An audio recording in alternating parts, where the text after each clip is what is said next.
Welcome to Friday night on BBC One. I'm David with you live on a weekend where we get to witness and celebrate a historic moment in time with the search for a very unique choir to sing for the King in an hour. First, a look ahead on the eve of the coronation of Their Majesties the King and Queen Camilla.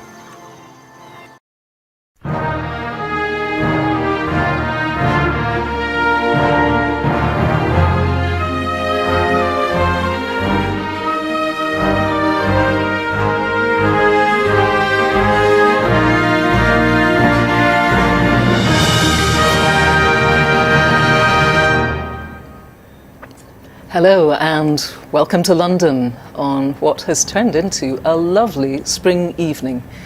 We are perfectly placed here at the ceremonial heart of the capital on the eve of what will be a momentous occasion in this country's history, the coronation of King Charles III and the Queen Consort. The flags are out, the scene is set for a weekend of splendour and celebration. It's from Buckingham Palace tomorrow that King Charles and the Queen Consort will travel to Westminster Abbey in the Diamond Jubilee State Coach, drawn by 6 Windsor grey horses. Tomorrow then, a significant day not just for their majesties, but for the nation and the Commonwealth, as we watch history in the making. The first coronation in 70 years, a new chapter, and the dawning of a new age of monarchy. And on Sunday, well, we will be at Windsor Castle for a huge celebration, the first ever coronation concert, a spectacular setting and a star-studded lineup. The world-renowned naturalist and broadcaster Sir David Attenborough is here. Thank you so much for taking the time to join us. It's lovely to have you. Tell me why tomorrow is important to you. Well, 70 years ago, I was a young television producer. And television in this country was just beginning. There were very few sets. They were black and white, of course. Everything was live. But in this event, suddenly people did whatever they could to get near a set. And I think there were 2 million set owners there were, and it was only down in London that you could really see it. But in fact, when they did examination at the end of it all, they discovered that 20 million wow. people had watched it, because there were 10 people per set. Crowded around. Crowded around, because there were so few sets around and so few people who owned sets. And this weekend we have, I think it is, so then there were 20 cameras at 5 locations. That was in 1953. This weekend, I've been told we've got 129 cameras at 20 locations throughout the whole weekend. So a remarkable period of change in 70 years. In terms of the King himself, you first met the King, so you were working at the BBC, you were in your mid-20s, and you met the King when he was, what, 9 years old for the first time? Yes, I think he was. He came to the studios. And I'd just come back from New Guinea, right? And with a load of animals which were going to the London Zoo. But I had a pet cockatoo, a white cockatoo, and I was asked to bring it to the studios, which I did. And that's all very well, but... and there you are. Look how young. Princess Anne and Princess Charles. Yes, Princess Anne. And of course, the cockatiel, little cocky, is sort of sitting on his hand. But in fact, of course, they have a very powerful beak and a very powerful bite. And although I was very confident about Cocky, he could actually have removed Charles's little finger. It went well, though. It didn't. But all was well, and it was a very happy occasion, actually. I know you take credit for very few things, so I know you're not going to take credit for interesting that young prince in the natural world, but it must have been interesting for you to watch his burgeoning interest throughout the decades and his championing of environmental causes, especially at a time when people were saying, what are you talking about, especially in the late 70s, early 80s. He saw very clearly the relationship and the importance of the natural world, right from being a small child. And of course, when he became prominent and an adult, and when nature conservation was not regarded, well, it was regarded as being slightly specialist, you know. Yes. Oh no, it happens, but we're not really concerned.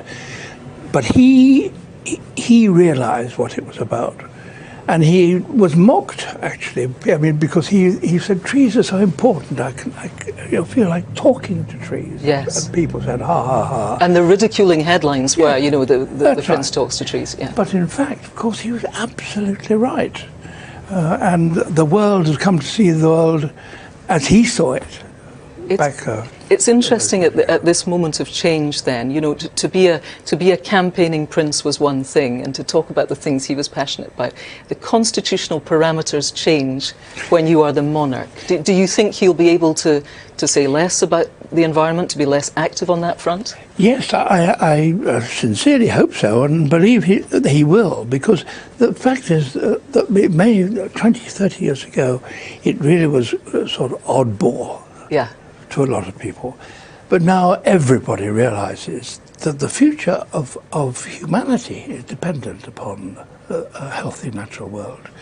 And the way ahead demands that leaders of the states should actually give their full backing. And I'm quite sure that as king, he will lead this country in a very important way. I know that you are involved in some aspects in the Earthshot Prize, which is led by the now Prince of Wales. Do you get that sense within the family, and you have known the family for a long, long time, that the baton is being passed?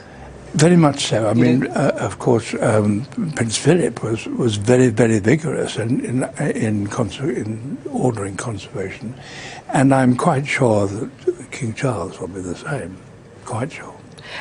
You gave Prince George, little Prince George, when you met him. Now, I read this and I didn't quite believe it was true. In fact, I checked with my producer and I said it said in the notes that Sir David gave little Prince George a 23-million-year-old shark's tooth. A bit older than that, even. Yeah. But anyway, it was a fossil. It was a fossil shark's tooth. Right. And I had met the young prince, and so I gave him as a present this fossil shark's tooth, which I had collected on the island of Malta years and years earlier before. He was duly impressed. How old was it? It could be 150 million years ago, that sort of age. And he was very impressed, and because it's a very beautiful thing, an object. But somebody some politician, I think, in Malta, saw the press coverage of this and said, this is one of the national treasures that have been thrown away. Well, actually, of course, fossil shark's teeth in Malta are abundant. I'd collected them dozens of times. Since then, of course, it had become illegal to collect fossils. And this politician said they have been giving away this national treasure to the young prince. But it wasn't the case, and people saw that it was absolute nonsense, and of course it was fine. But I believe that the young Prince George really treasures it. Enraptured by it. Just briefly looking ahead to tomorrow, what are you looking forward to tomorrow? What are you looking forward to seeing? Well, I suppose the whole panoply of the military, the parade, and of course the ceremony itself was deeply moving. And it was a royal occasion like this, which was the coronation of the Queen, which really set up television. Everybody had to see television. Then there were only 10 people, yes, and you were saying people crowded around the set. It's going to be a televisual spectacular. Yes.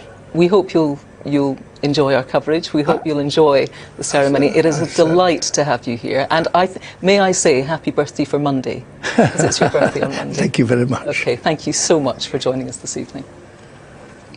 Well, for all the processions and the parties this weekend, the centrepiece is the coronation service at Westminster Abbey. The doors remain firmly shut this evening as the final preparations take place, but we do have a little bit of a sneak preview of the scene that will await His Majesty in the morning. We can share that with you now for the first time. Footage from inside the Abbey. In the middle of Westminster Abbey, in the space between the high altar and the choir, is an area referred to as the Coronation Theatre, and that gives you, well, quite an indication of the sheer spectacle that will unfold here tomorrow. Facing the high altar is the 700-year-old coronation chair. This is where the king will be seated tomorrow at the point that he's anointed with holy oil. And after the king is crowned, he'll leave the coronation chair to sit on the throne. And at this moment, the sovereign is considered to have taken possession of the kingdom. After homage has been paid to the king, the anointing and the crowning of the Queen Consort will take place. And afterwards, their majesties will withdraw to the area known as St. Edward's Chapel. That's just behind the high altar. And that is for really a moment of private contemplation. As the service comes to a close, the king will process through the abbey as our newly crowned monarch. So the abbey sits then in relative tranquility this evening, ready for its moment in the spotlight tomorrow morning. And seats inside that abbey are surely the hottest ticket in town. Sophie Rayworth is at Westminster Abbey this evening with someone lucky enough to be going along to the service. I am indeed. It is relatively quiet here right now, but thousands of people have been passing the Abbey all day, soaking up the atmosphere, taking photographs. The police have just started closing off the roads, and they're going to shut off the pavements pretty soon. The whole area is going to be sealed off. But this woman here is going to be coming back pretty soon. Mahtab Morovat is a lecturer at the University of Sunderland, and you are one of the very lucky few who has a ticket. How excited are you? I'm very excited and grateful to have the opportunity to be here tomorrow to witness such a historic moment. And you are here because you have a British Empire Medal for all the work that you have done over about 15 years for a charity called Fight Back in Sunderland. Yes, indeed. Fight Back is a user-led charity in Sunderland that provides a range of practical, social and educational services to the most disadvantaged and vulnerable members of society. We assist our clients with advocacy, mediation, form filling. We also have a coffee morning and befriending services to reduce social isolation. We have Food Bank, which provides over 100 food parcels each week. And that's why you got your British Empire Medal for all the work. You almost didn't get it though, did you? Yeah. It's a funny story. I had a phone call from a cabinet office and they said, would you like to accept your medal? And I said, oh, what kind of medal? And then she said, yeah, you've been awarded the British Empire Medal. I was really shocked, and then I screamed at the top of my voice like a little girl. And you've met the King. He was Prince Charles then, last year. Yes, I was lucky enough to meet him and talk to him last May at the garden party. It was really lovely to talk to him, and then he took an interest in why I've been invited, and then we talked about my charity. That shows how passionate he is about charity and communities. Well, have a wonderful time tomorrow. You're one of about 2,200 people who are going to be going through into the Abbey tomorrow. Yeah. Enjoy it. What colour are you wearing? Thank you very much. Yellow. Yellow. Yeah. Very good. Yes. Very fitting. Yeah. Yes. Have a great time. Thank you very much. Thank you. Well, I'm joined now by two people who know the King and Queen Consort well. Jude Kelly from Women of the World Foundation and Paddy Harverson, who was their former Communications Secretary. Thanks for joining us. Thanks for taking the time. You're both going tomorrow. Yes. Yes. Very excited. Are you, Paddy? Yes. I didn't expect the invitation. When it arrived, I was just thrilled. I mean, I was lucky enough to work for the King and Queen for 10 years, but that was 10 years ago. So when it landed in the sort of through the letterbox, it was a real thrill, and I can't wait. You know the amount of work that goes into something as extraordinary as a state occasion. You were one of the, well, I think it'd be fair to say actually, the mastermind behind what was a huge success for a royal occasion, the wedding of the now Prince and Princess of Wales back in 2011, the early summer of 2011. What does it take? How would you describe what it takes to plan and to carry off something that really takes people's breath away? It takes a lot of planning, a huge amount of people. I remember the first meeting we had when we were organising the wedding of the now Prince and Princess of Wales, and there was 65 different organisations around the table, a huge table over the road in the palace. The coordination, collaboration, a lot of happiness too. I think you're particularly for an occasion like tomorrow, there's a lot of joy in it, which sort of drives you forward. But detail as well. I mean, I think this is something that we as a country do so well. Everyone was ready on the day. It went absolutely beautifully. And actually, rather like tomorrow, we had to always remember at the heart of that wedding were two people getting married. Yes. And tomorrow we have a very personal thing too, of a king and queen being crowned. And I think that is going to make it so special. Very important part of it, yes. Jude, can I ask you, I mean, you have worked often with the Queen Consort. We're talking inevitably, of course, a lot about His Majesty. But for the Queen Consort, a huge day too. I mean, knowing her as you do, you can't tell us how she's feeling, I suppose, but what do you think her attitude will be? Well, I think she will, first of all, be tremendously glad that she is there as an unrelentingly supporting person for her husband. I think that's one of the key things for her. I think she will also feel as if she is sort of going through a rites of passage, which she is, to become something which takes the monarchy into a new phase, and her leadership will be part of that. So I think she must be nervous. She wouldn't be human if she wasn't nervous. But I think that she is going to step into a more profound space. And I think she's been preparing for that for a long time. When I watch her on royal visits, when she reenacts, she's with the WOW Foundation, she's so committed to unearthing stories from the marginalised voices, from the people who don't get heard. She's said so often she wants to use her voice for the people who don't have a voice. And I think that coronation says to both of them, you have a greater voice than ever, and they will then use it well. Do you feel, I mean, you've known her for a fair amount of time, you've been on a lot of overseas tours with her and lots of visits, you've seen her interact. Do you feel, it's interesting whenever I talk to her, when I watch interviews with people who know her, this sense in which they really want to promote the fact that, this is a down-to-earth person, people don't really know her, she has suffered bad press, years ago. Do you get the feeling now that the public are beginning to see the person that you know?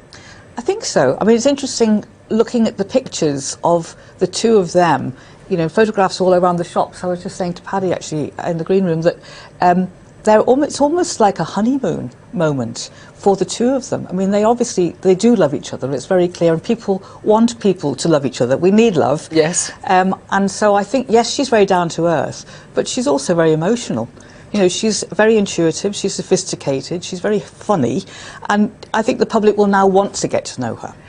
Paddy, for the King himself, it is, of course, to say it's a hard act to follow is to somewhat understate the case. Yes. There we had an unimpeachable monarch for 70 years whose status and general sort of goodwill from the people only seemed to grow as the decades went on.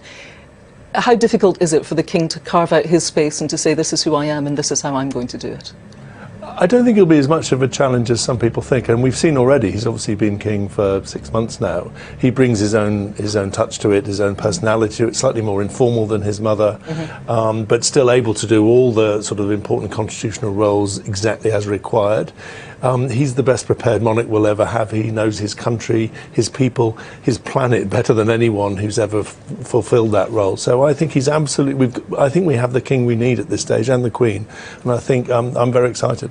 And what do you, I noticed you sort of nodding in agreement there, this idea, I mean, I get the sense that there is a strong sort of partnership. They do a lot of things together. We see them very often together. Yes, absolutely. It's one of the, after they married, I was there when they married, and it was just to see them in public together. You've seen it many times. They share the same sense of humour. They're always sort of touching each other, always having little comments, and everywhere they go, people really pick up on that, and I think they're each other's rock, if that's not too much of a cliche. They rely on each other, but it's a great double act. They're absolutely fantastic. I just was listening on the tube to the Mind the Gap message that they put out. Yes. I don't know if you've heard it. I haven't heard it yet. He says, mind the gap, and then she says something like, and watch how you go. Yeah. And I just thought, well, first of all, that's a very good shared message, but also, following on from Paddington Bear, I think it is important for people to know that royalty have a sense of humour. Yeah. And, that's a good way to have started, I think. Yeah. They have got a sense of humour,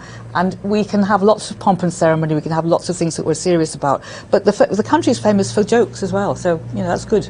Very nice of you to come in and share your thoughts and your insider knowledge. We wish you a very happy day tomorrow. Hope you enjoy it. Thanks both very much indeed.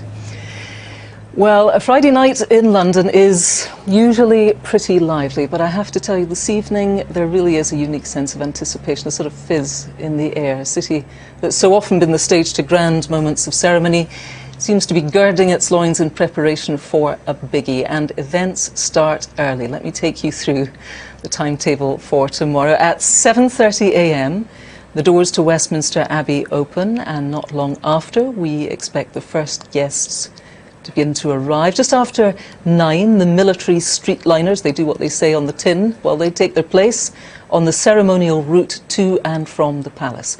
At 10:20, we'll see the King and Queen Consort as they leave Buckingham Palace in the Diamond Jubilee State Coach, making what's known as the King's Procession towards the Abbey. At 11 o'clock, of course, it's the centrepiece of the day. The coronation service begins.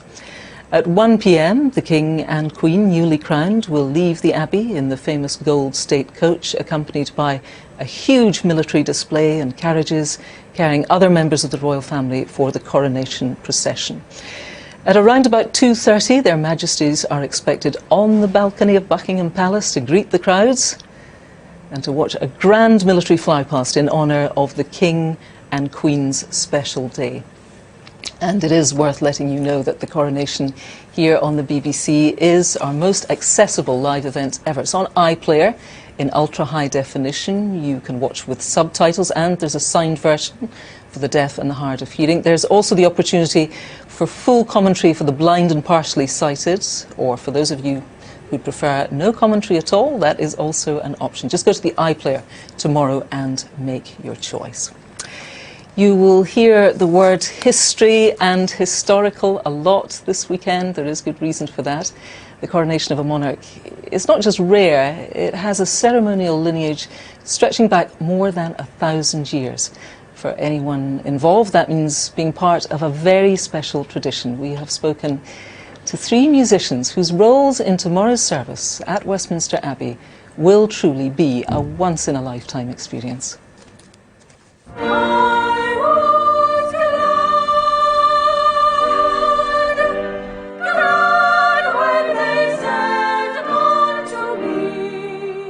I think singing at the coronation is pretty much unlike anything I'll ever do. Nothing will ever really match up to this. This will be, you know, the moment of a lifetime.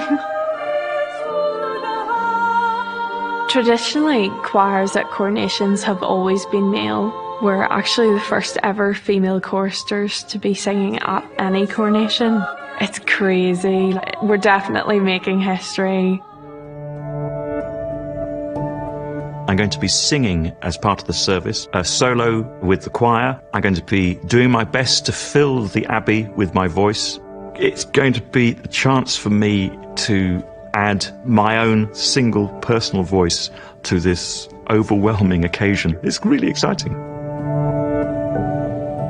I've been asked to compose the Coronation March for King Charles III.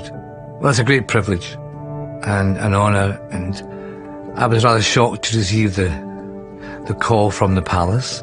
But the fact that King Charles had asked me to do it, I thought, well, if he thinks I can do it, then that's a help. It's something I never envisaged in my life would happen, coming from a very humble background, my father being a miner. So I hope King Charles III is happy.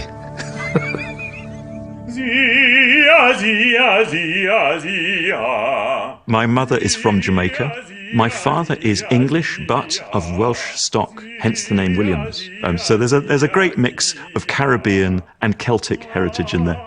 When I told them I'd been invited to sing at the coronation, and my mother went, "Crikey." I sent it to my family Snapchat group chat. I was like, guess who's singing at the coronation? My nanny immediately sent in like 10 emojis. Absolute crazy, like party signs. When it was officially announced by the palace, my sister texted me within 3 minutes. She goes, "I'm greeting," which means she's crying. It's a very Scottish one. I'm greeting. Everybody in my immediate family went berserk about it. I'm so proud to be part of it and proud for them. So I'm looking forward to being a part of the service. I'm hoping that there will be a real sense of joy when we finish tomorrow. I'm the luckiest person on earth to be asked to write the Coronation March. I can't wait. This is a once-in-a-lifetime chance to sing on this stage. It's the lottery ticket. Well, the King is a great music lover, of course, from Hubert Parry to the 3 Degrees. He's a monarch of eclectic tastes. One of the performances he can enjoy this Sunday will be from the Coronation Choir, and Grant Davis and Sobia Basheer are going to tell us more about this incredibly interesting project. Tell me, first of all, Grant, how you got involved. So this is the Sing for the King. Yeah, I'm a London taxi driver for 35 years.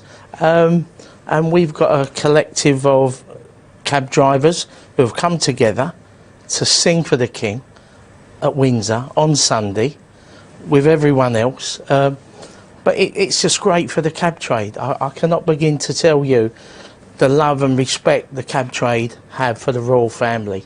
It was only a few months ago on the passing of Her Majesty the Queen that instantly there was like 500 taxis down the Mall. We just made our way to the Mall, turned our engines off to show our respect and love for the royal family. And Sunday's just going to carry on continuing with the love. It runs deep. Sobia, tell me about your choir then. How did it start?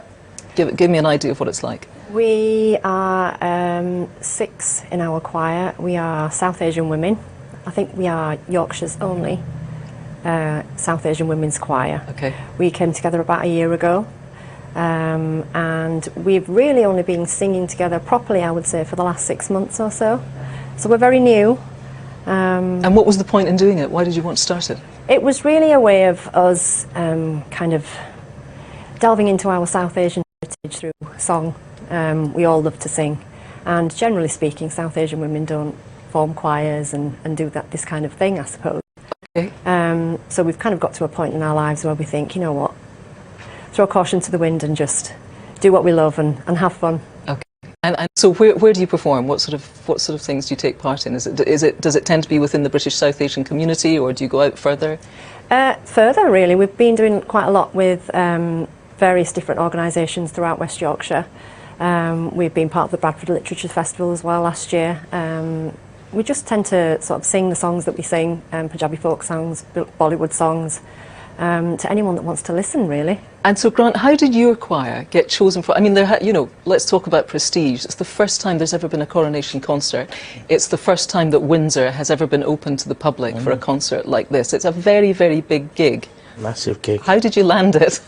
A lot of brown envelopes. No, I'm only joking. Good. Yeah, because that would be a shock. Yeah, it just sort of come together. There was talk about choirs and needed, and the group of taxi drivers in our choir, a nice varied range. There's guys and girls in it, and we started off with the audition. When we met together, and a few fell by the wayside. Fingers in your ears and stuff like that. But it was all right. And we've got down. I think there's 8 of us, and it's been so enjoyable. I can't believe how much I've enjoyed it, and the energy, and it's just fantastic. I should say to you, we've just got a little clip here from this programme that's coming up after we're off air. Sobia, this is you receiving some fairly significant news. Let's take a little look. Could I hear you sing that solo bit at the beginning? Because you've got quite a poppy little voice there. So confused, we don't understand. Feels like this, now it won't end, but there's gonna be brighter days. She's got an incredible pop voice, a confidence and a security in Sobia's singing that makes me think solo. Solo! Do you think you could do it? On my own? Like just by myself and nobody else? Yeah, well, the King would be there. Genuine question, do you think you could do it? Yeah, I think I could do it. Yeah, I could totally do it. We shake on it? Oh my God. You got the solo. Congratulations. Yeah, I think this is right. Wow. Quite a poppy little voice. I think he was selling you short, frankly. You've got the most incredible voice. That was the first time I actually sang that song. You're kidding? Yeah, it's not something that I've really heard very often. And that was the first time he kind of presented that song to us, and we were kind of practicing for the coronation choir. So you've got this solo. You're in front of not just the King and Queen and other members of the royal family. I'm not trying to make you nervous, incidentally. 20,000 members of the public who've all been into a ballot, and there are key workers there, NHS.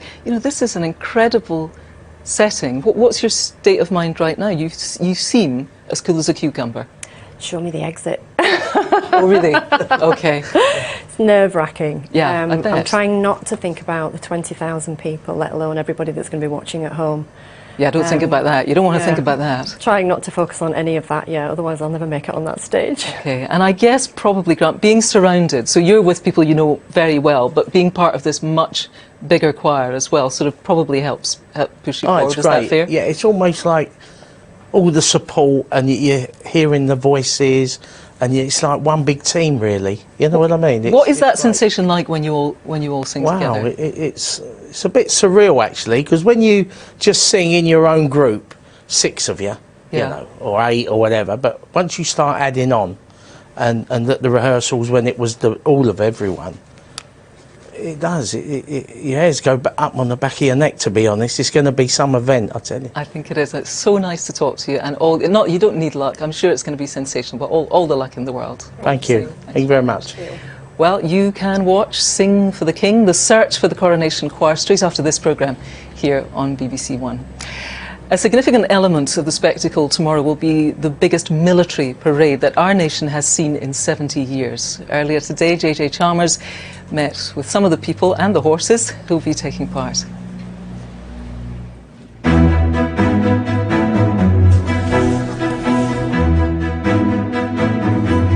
I'm in one of the yards here at the barracks, and as you can see, is a real hive of activity. In fact, it gives you such a sense of how much effort goes into making all of this just look effortless.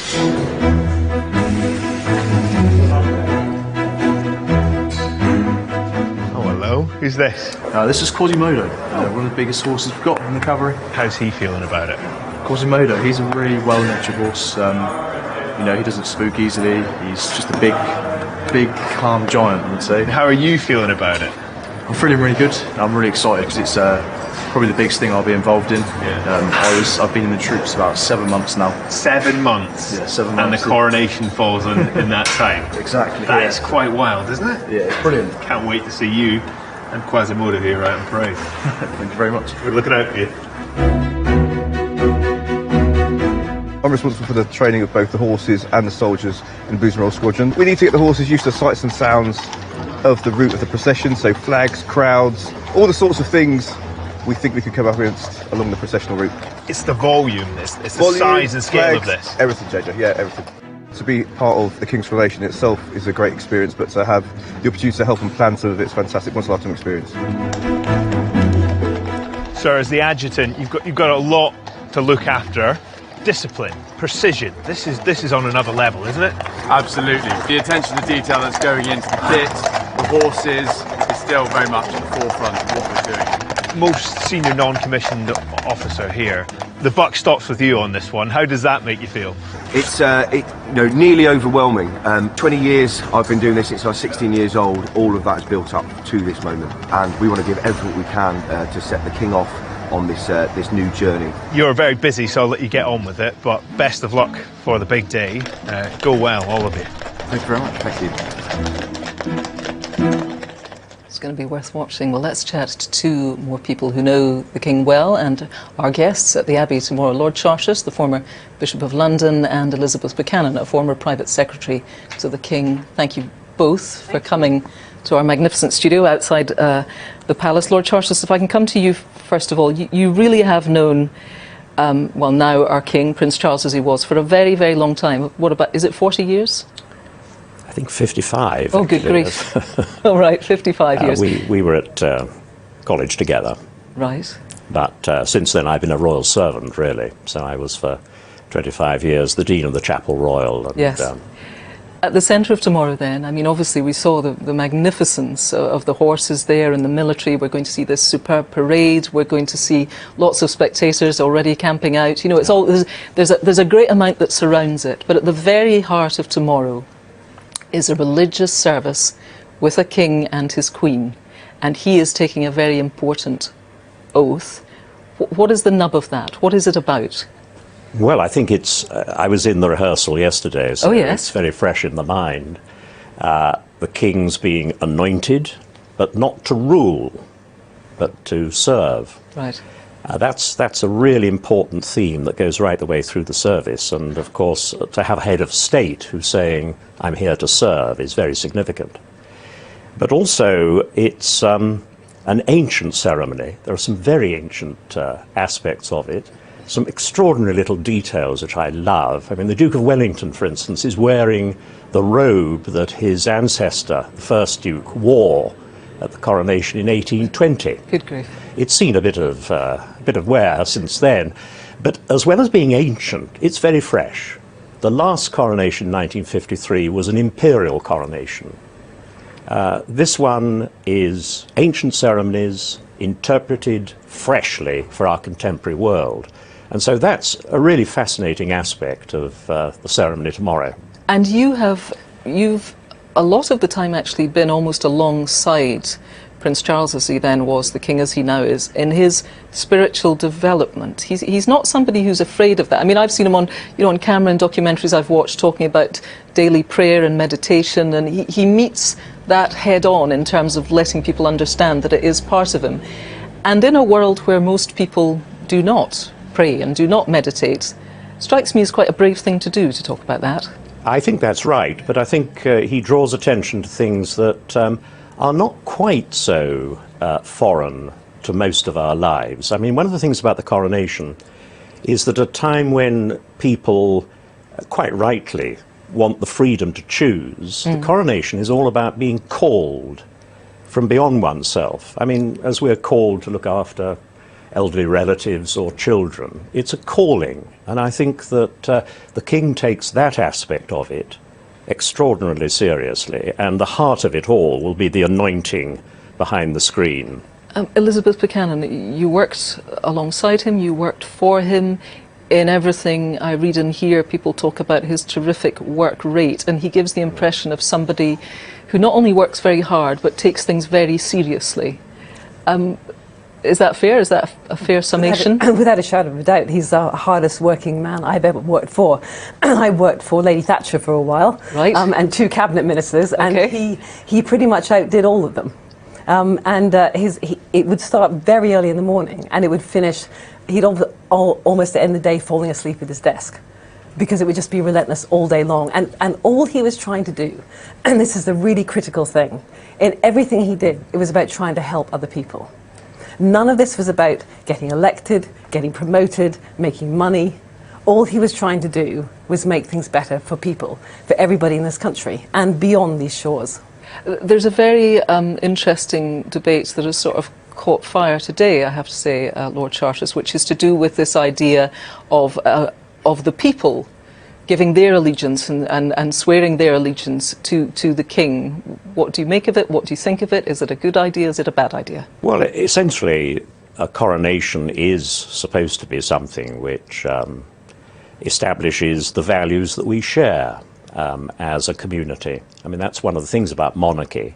It hallmarks and refers to things beyond political argy-bargy. Yes. So if people want to sign up to that, and this is a very free country, there's a lot of satire, there's a lot of criticism, but nevertheless, to be given an opportunity to identify with that is a really good thing. Elizabeth, this thing you were just mentioning there of wanting to make... Well, a day like tomorrow doesn't happen without the hard work of a lot of people. Let's hear from 3 more whose skill and commitment has given them a vital role at the heart of such an historic day. The Royal School of Needlework Embroidery Studio is based here at Hampton Court Palace, and we're really excited and honoured to be involved with the coronation, working on the chairs for the ceremony. It's a really exciting opportunity for us to showcase our skills to the world. We are using very traditional methods that we've always used at the school. A lot of time goes into producing these pieces as they are done by hand, and it's a real masterpiece actually in stitch when you see it on completion. I work at the Royal Mews as a coachman. On the coronation, I'll be part of a team of 4 riders, pulling the Gold State coach with His Majesty the King and Her Majesty the Queen from Westminster Abbey to Buckingham Palace. And I'm actually the first female rider to be in that team. A coronation for the Royal Mews team is really the pinnacle of what we do. It's a once-in-a-lifetime exciting, if not a little bit nerve-wracking. So I'm from the Cayman Islands, Georgetown specifically. I'm part of the Cayman Islands Regiment and I'll be taking part in the processions on Coronation Day. There's nearly 500 troops from the Commonwealth and the overseas territories marching tomorrow, along with 4,000 from the British Armed Forces. It was a privilege to be selected. Truly, I am honoured, and I think the Caymanians back home are just as proud of us, and they're really looking forward to the day. There's been a lot of pinch me moments whilst we're doing what we're doing. It has been magical. To be a part of their day is a brilliant honour, and we're loving it. We have 8 horses to pull the Gold State coach. It weighs 4 tons. They have their own will. That's where the training comes in. So we set them up to do the best job they can do on the day, and we react to what they give us. So behind the scenes, there's been a lot of work going into it, handling all the logistics of having 35 different nations troops here. I think we're marching around 6 miles in total. It's British pageantry at its best, isn't it? It needs to be perfect. Once the work is complete, we will all be celebrating together. I'm sure there'll be a little bit of fizz and a bit of cake along the way. I started riding at the age of 9, 20 years ago. 9-year-old me would have been so excited to have the opportunity to do this. Well, we are joined now by a royal guest who will be attending tomorrow's coronation, Queen Rania Al Abdullah of Jordan. Your Majesty, welcome and thank you so much for taking the time. There is nobody sitting in that congregation tomorrow who is going to understand more what Queen Camilla is undertaking, the scrutiny, being on the world stage. How would you describe the role of being Queen? Well, you know, I think for all of us, the love and support of family members is so important. But when you're in a public role, it becomes indispensable, and that usually falls on the spouse. And so, you know, there's no job description for Queen Consort, but I think the late Prince Philip gave us a real-life roadmap of what it means to be the partner of a monarch, and at the same time, you know, stand behind them, support them, and represent your own country. Obviously, it's a very public role, which brings its challenges with it, but it also is an opportunity, it's a very rare opportunity to draw attention to issues that are critical, but that can go unnoticed, and I think it's a privilege and an honor and something to take very seriously. And Queen Camilla clearly feels the same, because she has used her platform to empower women, to support victims of gender-based violence, you know, giving them a real advocate inside in Buckingham Palace. And I think so. She's spent so much time building her relationship with the British public. This is an interesting parallel between the two of you, because it is something of a signature of your queenship that you often have taken on causes that might have been potentially uncomfortable culturally, that you have talked a lot about the education of young girls and women. You also were there back in 2002, I think, when Camilla made her first public speech. Yes. And how was she before? I mean, a lot of water under the bridge now, more than 20 years ago. But at the time, did you give her some words of advice? Was it a shaky start? Look, I mean, Queen Camilla is someone who is very sincere. She's very candid. You know, what you see is what you get. And I think these are the qualities that have served her so well over the years and have endeared her to the British public. And I think that empathy that she has, that sincerity, that genuine spirit that she has, I think will serve her very well as Queen. And so I don't think she needs my advice when it comes to that. You know, I think she knows exactly what she's doing, and she really has a very strong track record of using her platform to support important causes that are close to her and King Charles's heart. In 2013, as part of a tour of the Middle East, they came to visit you in Jordan. Did they decide the sort of projects they wanted to see, or did you suggest them? And what was it they seemed most interested in as a couple? Well, you know, King Charles we have a very deep respect for. You know, over the years I've come to know him as somebody who's very compassionate, very perceptive, very sincere. He's always great company, but he's at his best when he is talking to people and interacting with the initiatives and the causes that he really cares about. So he came to Jordan a year and a half ago on his first overseas trip post-pandemic. And he made a point of visiting the local chapter of his foundation and speaking to the beneficiaries, the refugees, and the local communities that benefited from the project. And it's always such a pleasure to see him interacting, and it's very touching because he has a way of disarming people. The conversation is always easy. There's no airs or pretenses. He asks people questions and he genuinely listens because he cares. And Queen Camilla is very much the same. She also is always eager to meet people, to speak to them, and to... she also visited a child and family center that deals with domestic violence. Which is one of her chosen causes. Which is one of her chosen causes. Yeah. And her empathetic spirit and her gentle approach really touched every single person that she spoke to that day and left a lasting impression with them. In one of your visits to London, you went to visit, I think it was called the Mulberry School for Girls, and it's interesting that tomorrow we will see within the service in Westminster Abbey, within this Church of England service, with all its ancient associations, leaders from many faiths represented, and they're in the congregation. In terms of how that means that your own country and countries that surround it see our royal family and see Great Britain, do you think it has an international perception? Do you think people care beyond our borders about that representation? I mean, I think absolutely, and I think this is a trademark of His Majesty's approach. He really wants his coronation to be very inclusive across ethnic minorities and religions and cultures, and I think this is something that he's always spoken of diversity as an aspirational value, and you see his respect for other cultures in his work, in his sincere support to projects, whether in Jordan or Afghanistan or other countries. So diversity is very much part and parcel of who he is and how he wants to approach his role. And internationally, I think people look at this occasion with a lot of admiration, and you just have to see how many people will be tuned in tomorrow, hundreds of millions around the world, and all the people camped outside now for days, and that tells you a great deal about what this day means to not just to the British people, but to everyone in the world. Queen Rania, thank you very much for taking the time to join us, and we wish you a very good day tomorrow. I hope you enjoy it. Well, let's return to the Mall now, where people are already staking out the best spots on this. There they are already on the ceremonial route. That's extraordinary, and I understand some of those people have been there for a couple of days now. They look like they're having a bit of a party, a little bit of a dance there we saw, and literally now amassed in their hundreds. So that's around the Mall in London. They don't seem to be feeling the cold. There are some crowns there. Even a Union flag suit.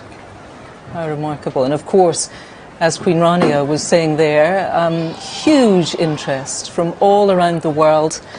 And we know that there are, well, I've been told around about 6,000 accredited media for this weekend, which is a remarkable amount. And that's just outside the Abbey, in fact. We'll see the photographers, the cameras, they're all set up. They're ready for an early start from 22 countries on 6 different continents, which is a remarkable insight, really.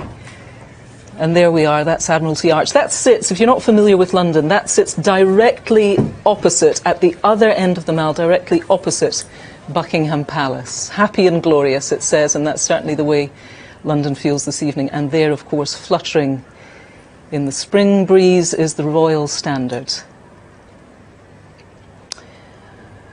Well, now, on Sunday evening, the weekend celebrations reached their climax with the Coronation Concert at Windsor Castle. Our final guest tonight is no less than a global music icon who will be taking to the stage to perform in front of the King and Queen and the rest of the royal family, not to mention 20,000 members of the public. Welcome, Lionel Richie. That was the best quick change I ever saw. That was nobody knew a thing. We did it silently. That was a silent move. A queen for an icon. And you stayed so focused. Yeah, focuses the mind. Live television focuses the mind. So you have, of course, I mean, it's stating the obvious to say, you have played all around the world. to thousands, probably millions of people. You are used to an audience. You are here for Sunday night's concert. I mean, put it in the sort of the pantheon of what you've done. How important is it? Well, let me just say, every once in a while you get a chance to step into history. I mean, this is history. And so how many times as a kid did I ever watch the Queen's coronation? I mean, you can see these wonderful pageantries happening around the world, but never ever imagining you would ever be involved in. And then all of a sudden you get this wonderful invitation. I've known King Charles now for a while. And so when you get this kind of an opportunity, the answer is absolutely. And it will be like no other crowd I've ever had. Global. Not since probably the '84 Olympics has the entire world ever tuned in to something like this. And so I'm just excited to be a part of it. True friends of the I was asked years ago to do the Prince. So I donate the proceeds to build background as to what the Prince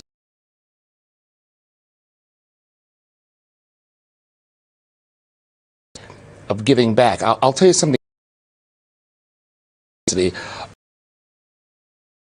would be seems unusual, but when we met, I found something about him. We have the same heart. He has an amazing heart, and he wants to give so much back. I'm the same way, you know. Believe it or not, we're the same age. So when we start thinking... I actually don't believe that, but I'm going to check that later. No, and I'll tell you a joke about that too, but we have a little joke between the two of us. But he always says to me, Lionel, how do you look the way you look? And I look the way I said, if you come to Hollywood, I can help you. Well, I'm making a documentary about that if he does. That's all I'm saying. That's our joke between the two of us. But the truth of the matter is he has a fabulous sense of humor. And when he gets onto a mission, when he really gets his heart set on this is what I want done, then he's off to the races. And once we met and I understood it's not just the pomp and circumstance, it's the man behind who all of this is about. And we have a mission, and that is we've helped over 1 million kids. Yeah, this is the Princess Trust, incredible. The Princess Trust I'm speaking of. And when he called and said, I want you to be the chairman of the board of the ambassadors for the Global Trust, would you take that on? And I said, absolutely. And so having the two of us together, you know, I know what his mission is, but we want to take it now to where we get double and triple the amount of kids we're helping. I want to ask you about the perception of all of this in America, because of course it's a very big deal for us. We're very interested in it. It's our history. It's something that many people in Britain are very connected to and proud of. What is the perception when you talk to people in America about being part of the Princess Trust and that you know the King and that you're coming to the coronation? What do they say? Well, first of all, I had to kind of show all my credentials to my friends back in America because they go, come on. You know who, I've been going through that for most of my life. But they're very excited about this. And now if you get to the American press, they are excited about it. Now the American public, it's one of those things where the royal family is so far removed from middle America.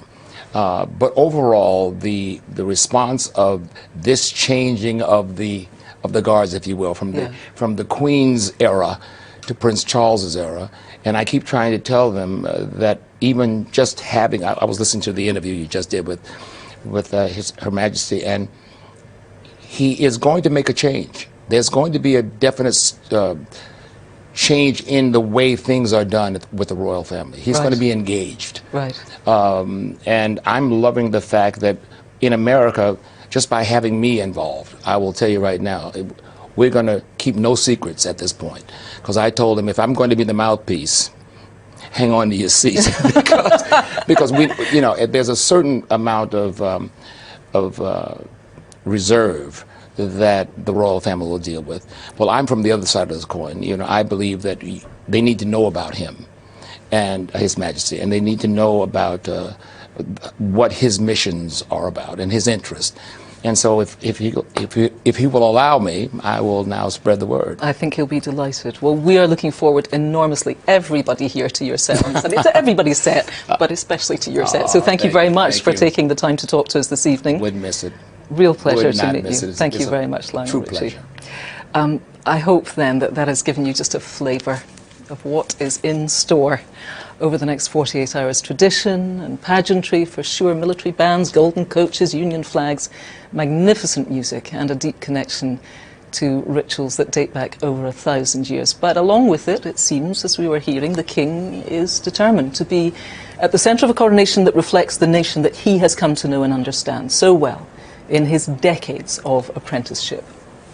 As the ancient doors of Westminster Abbey open to welcome tomorrow's congregation, we will doubtless see faces from all corners of society, and likely some of them very well known indeed, entertainers, and royalty, prime ministers and presidents, but also significantly plenty others, newly acknowledged as worthy of a place in the Abbey because of their service, their selfless service to the nation. Unknown fundraisers, veterans and campaigners, for the first time taking their place at the coronation as a part of the great and the good. And if you are, currently rolling the pastry for your coronation quiche or putting a bottle of fizz in the fridge to celebrate tomorrow with friends, I hope you will join us for what promises to be a unique day when the United Kingdom pauses to watch history in the making. I'll be here bright and early at 7:30 sharp with the rest of the team to bring you, we hope, a coronation day to remember. Do join us.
God save the King!